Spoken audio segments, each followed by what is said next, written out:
प्राचीन ग्रंथों में कई राम गीताएं पाई जाती हैं। प्रत्येक में वक्ता भगवान श्री राम ही हैं, परंतु श्रोता तथा प्रतिपाद्य विषय भिन्न भिन्न हैं। आध्यात्म रामायण के उत्तरकांड के 5वें सर्ग के रूप में ये राम गीता प्राप्त होती है। सीता वनवास प्रसंग के अनंतर एक बार जब लक्ष्मण जी ने भगवान श्री रामचंद्र जी से अज्ञान रूपी सागर को पार कराने वाले ज्ञानोपदेश देने की प्रार्थना की, तब श्री रघुनाथ जी ने उनको जो उपदेश दिया वही राम गीता कहलाती है। इसमें युक्ति युक्त विवेचन द्वारा आत्मज्ञान को ही विशुद्ध ज्ञान बताकर समस्त इंद्रियों को विषयों से निवृत्त करके आत्मानुसंधान हेतु प्रेरित किया गया है। इस राम गीता को यहां प्रस्तुत किया जा रहा है। किसी दिन भगवान श्री राम, जिनके चरण कमलों की सेवा साक्षात श्री लक्ष्मी जी करती हैं, एकांत में बैठे हुए थे।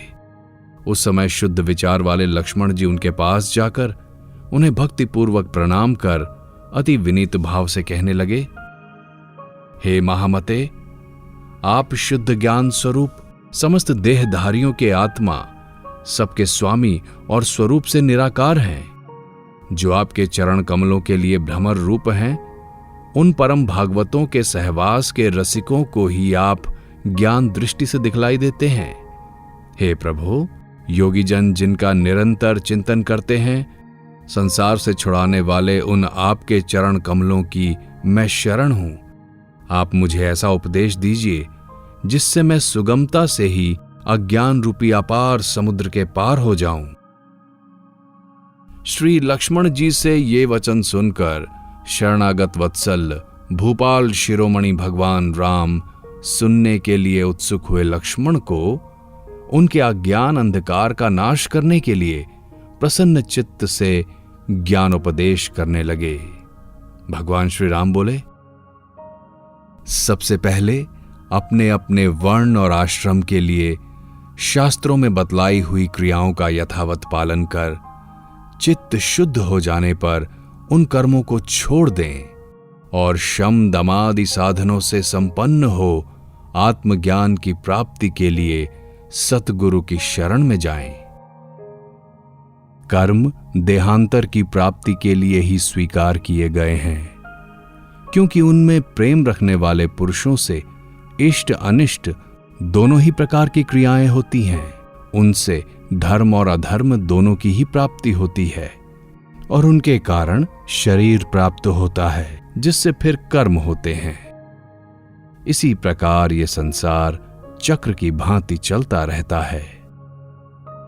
संसार का मूल कारण अज्ञान ही है और इन शास्त्रीय विधि वाक्यों में उस अज्ञान का नाश ही संसार से मुक्त होने का उपाय बतलाया गया है।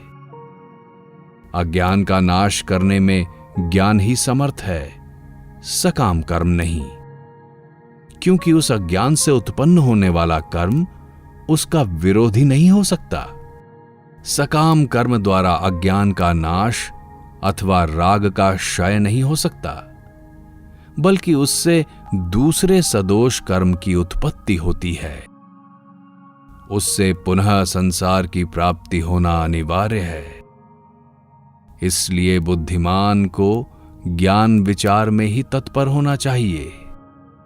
कुछ वितर्कवादी ऐसा कहते हैं कि जिस प्रकार वेद के कथन अनुसार ज्ञान पुरुष का साधक है, वैसे ही कर्म वेद विहित हैं और प्राणियों के लिए कर्मों की अवश्य कर्तव्यता का विधान भी है।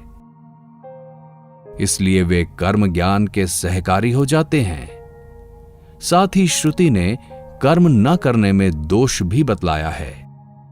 इसलिए मुमुक्षु को उन्हें सर्वदा करते रहना चाहिए। और यदि कोई कहे कि ज्ञान स्वतंत्र है एवं निश्चय ही अपना फल देने वाला है, उसे मन से भी किसी और की सहायता की आवश्यकता नहीं है, तो उसका ये कहना ठीक नहीं। क्योंकि जिस प्रकार वेदोक्त यज्ञ सत्य कर्म होने पर भी अन्य कारक आदि की अपेक्षा करता ही है, उसी प्रकार विधि से प्रकाशित कर्मों के द्वारा ही ज्ञान मुक्ति का साधक हो सकता है। अतः कर्मों का त्याग उचित नहीं है।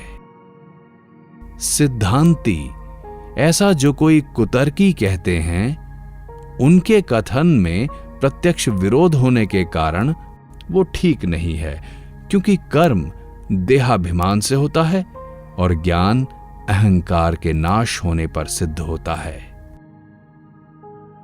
वेदांत वाक्यों का विचार करते करते विशुद्ध विज्ञान के प्रकाश से उद्भासित जो चरम आत्मवृत्ति होती है, उसी को विद्या आत्मज्ञान कहते हैं। इसके अतिरिक्त कर्म संपूर्ण कारक आदि की सहायता से होता है, किंतु विद्या समस्त कारक आदि का नाश कर देती है। इसलिए समस्त इंद्रियों के विषयों से निवृत्त होकर निरंतर आत्म अनुसंधान में लगा हुआ बुद्धिमान पुरुष संपूर्ण कर्मों का सर्वथा त्याग कर दे,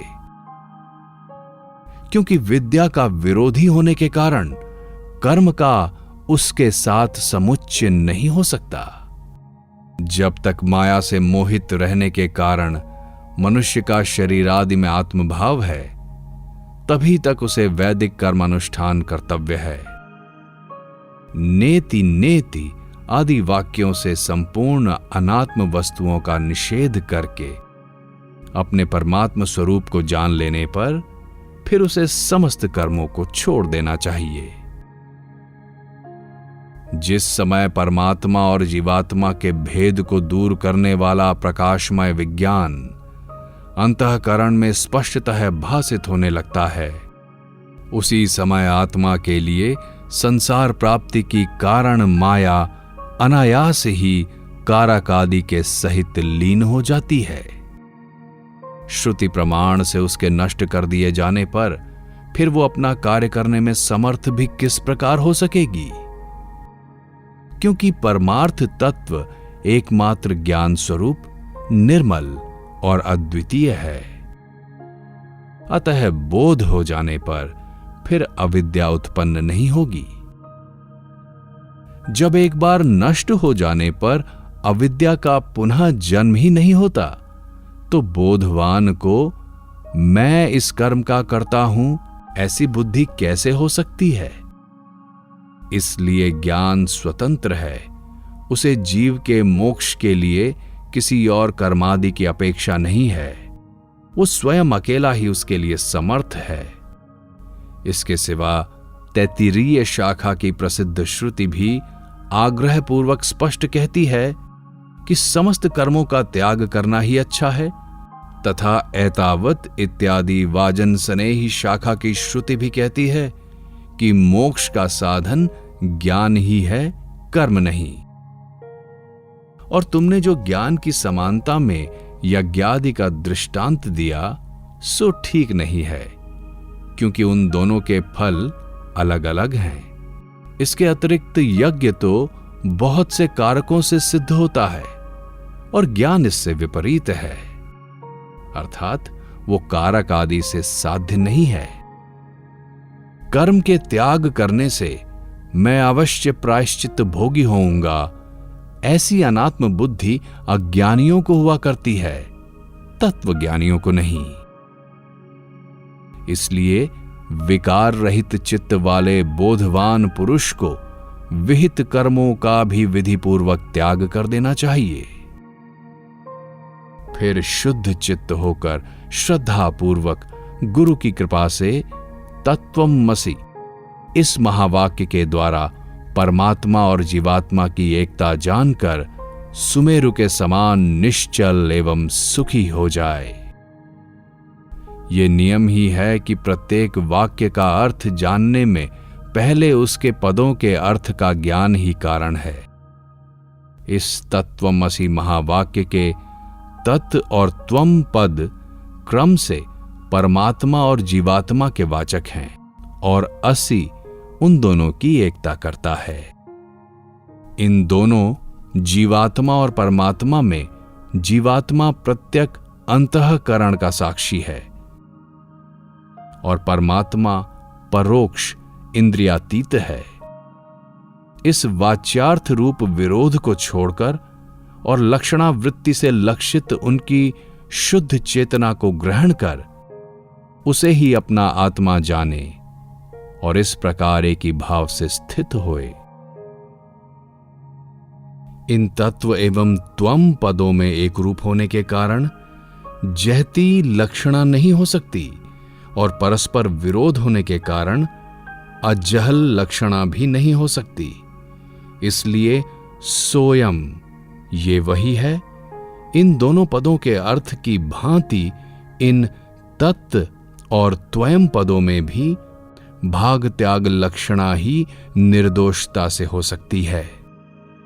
पृथ्वी आदि पंचीकृत भूतों से उत्पन्न हुए सुख दुखादि कर्म भोगों के आश्रय और पूर्वोपार्जित कर्म फल से प्राप्त होने वाले इस मायामय आदि अंतवान शरीर को विज्ञजन आत्मा की स्थूल उपाधि मानते हैं और मन, बुद्धि, 10 इंद्रियां तथा 5 प्राण इन 17 अंगों से युक्त और अपंचीकृत भूतों से उत्पन्न हुए सूक्ष्म शरीर को, जो भोक्ता के सुख दुखादि अनुभव का साधन है, आत्मा का दूसरा देह मानते हैं। इनके अतिरिक्त अनादि और अनिर्वाच्य मायामय कारण शरीर ही जीव का तीसरा देह है। इस प्रकार उपाधि भेद से सर्वथा पृथक स्थित अपने आत्मस्वरूप को क्रमशः उपाधियों का बाध करते हुए अपने हृदय में निश्चय करे। स्फटिक मणि के समान ये आत्मा भी अन्नमय आदि भिन्न भिन्न कोशों में उनके संग से उन्हीं के आकार का भासने लगता है, किंतु इसका भली प्रकार विचार करने से यह अद्वितीय होने के कारण असंग रूप और अजन्मा निश्चित होता है। त्रिगुणात्मिका बुद्धि ही स्वप्न, जागृत और सुषुप्ति भेद से 3 प्रकार की वृत्तियां दिखाई देती हैं, किंतु इन तीनों वृत्तियों में से प्रत्येक का एक दूसरे में व्यभिचार होने के कारण ये तीनों ही एकमात्र कल्याण स्वरूप नित्य पर ब्रह्म में मिथ्या हैं। बुद्धि की वृत्ति ही देह, इंद्रिय, प्राण, मन और चेतन आत्मा के संघात रूप से निरंतर परिवर्तित होती रहती है। ये वृत्ति तमोगुण से उत्पन्न होने वाली होने के कारण अज्ञान रूपा है और जब तक ये रहती है तब तक ही संसार में जन्म होता रहता है। नेति नेति आदि श्रुति प्रमाण से निखिल संसार का बाध करके और हृदय में चिदग्नामृत का आस्वादन करके संपूर्ण जगत को उसके सार रूप सत ब्रह्म को ग्रहण करके त्याग दे, जैसे नारियल के जल को पीकर मनुष्य उसे फेंक देते हैं। आत्मा न कभी मरता है न जन्मता है, वो न कभी क्षीण होता है और न बढ़ता ही है। वो पुरातन संपूर्ण विशेषणों से रहित सुख स्वरूप स्वयं प्रकाश सर्वगत और अद्वितीय है। जो इस प्रकार ज्ञानमय और सुख स्वरूप है, उसमें यह दुखमय संसार की प्रतीति कैसे हो सकती है?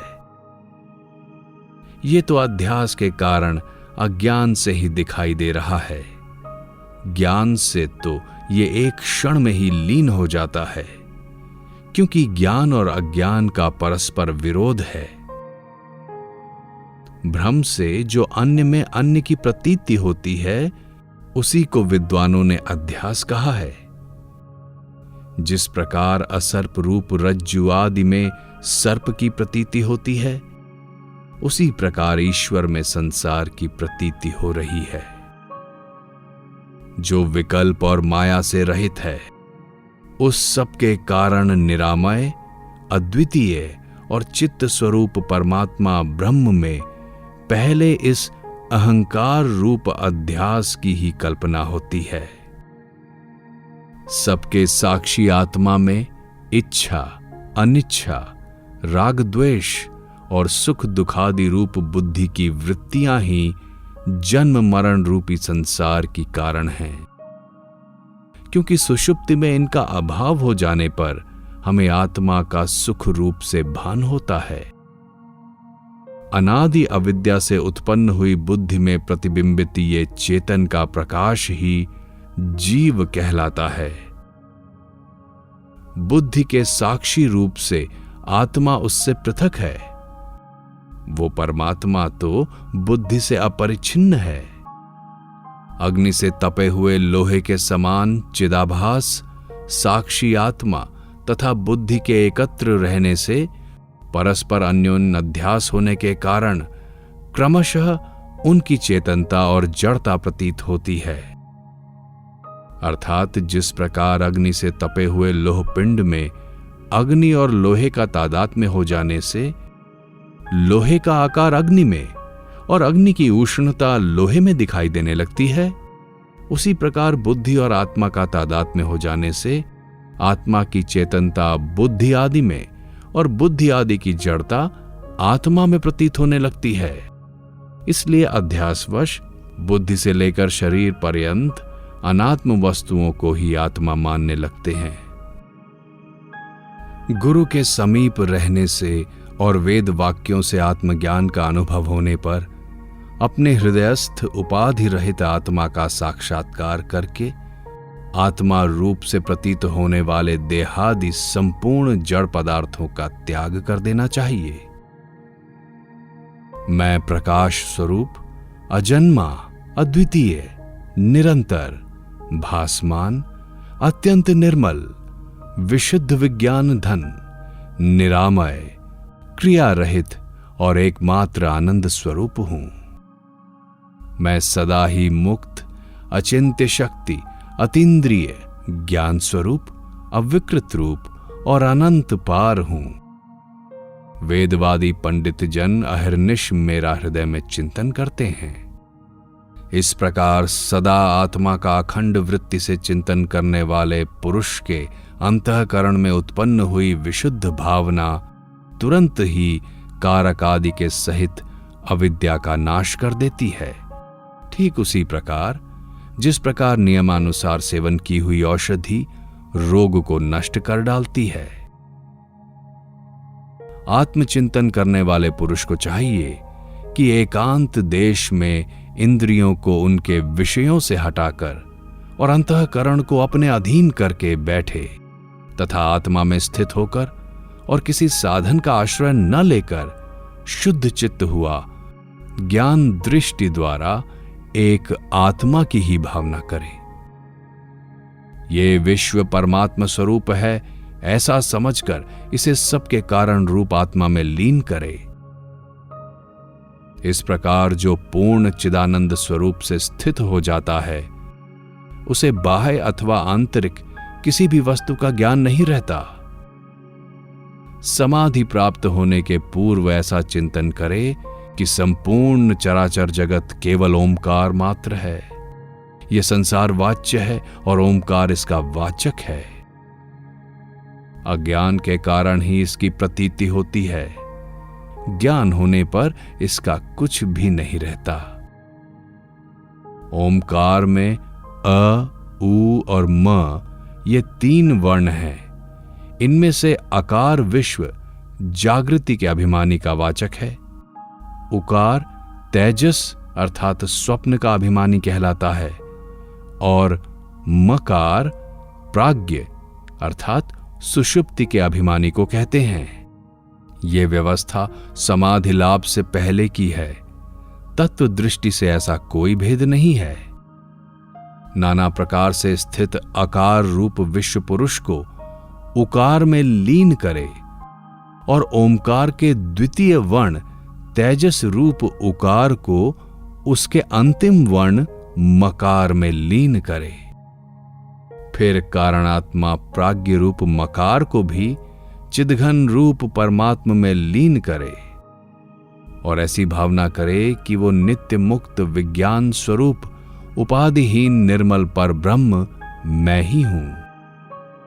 इस प्रकार निरंतर परमात्म भावना करते करते जो आत्मानंद में मग्न हो गया है तथा जिसे संपूर्ण दृश्य प्रपंच विस्मृत हो गया है, वो नित्य आत्मानंद का अनुभव करने वाला जीवन मुक्त योगी निस्तरंग समुद्र के समान साक्षात मुक्त स्वरूप हो जाता है।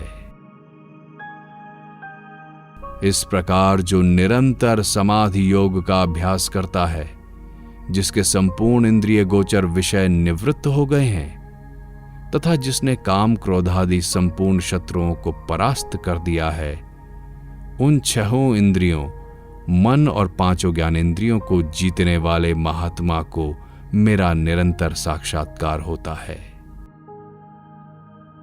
इस प्रकार अहिर्निश आत्मा ही चिंतन करता हुआ मुनि सर्वदा समस्त बंधनों से मुक्त होकर रहे तथा कर्ता भोक्तापन के अभिमान को छोड़कर प्रारब्ध फल भोगता रहे।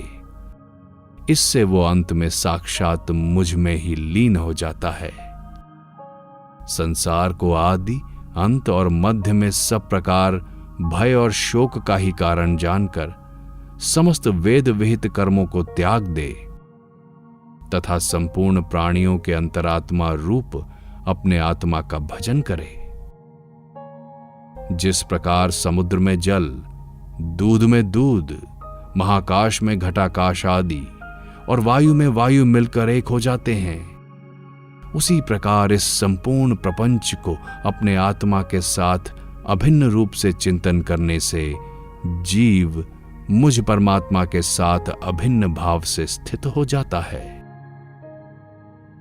ये जो जगत है वो श्रुति, युक्ति और प्रमाण से बाधित होने के कारण चंद्र भेद और दिशाओं में होने वाले दिग्भ्रम के समान मिथ्या ही है।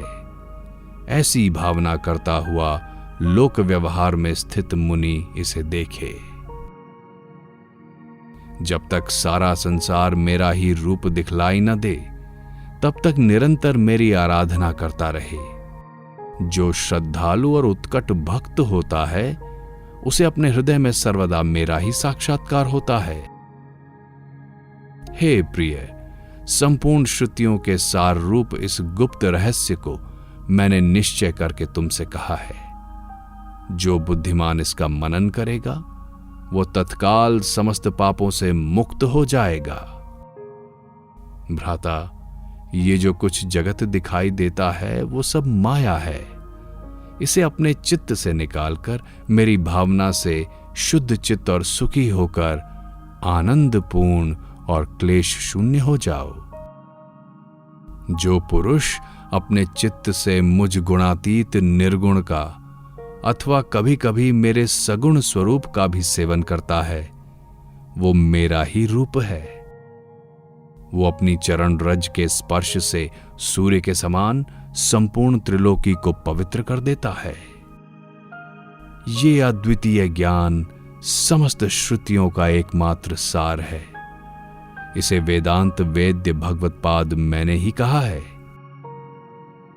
जो गुरु भक्ति संपन्न पुरुष इसका श्रद्धापूर्वक पाठ करेगा, उसकी यदि मेरे वचनों में प्रीति होगी तो वो मेरा ही रूप हो जाएगा।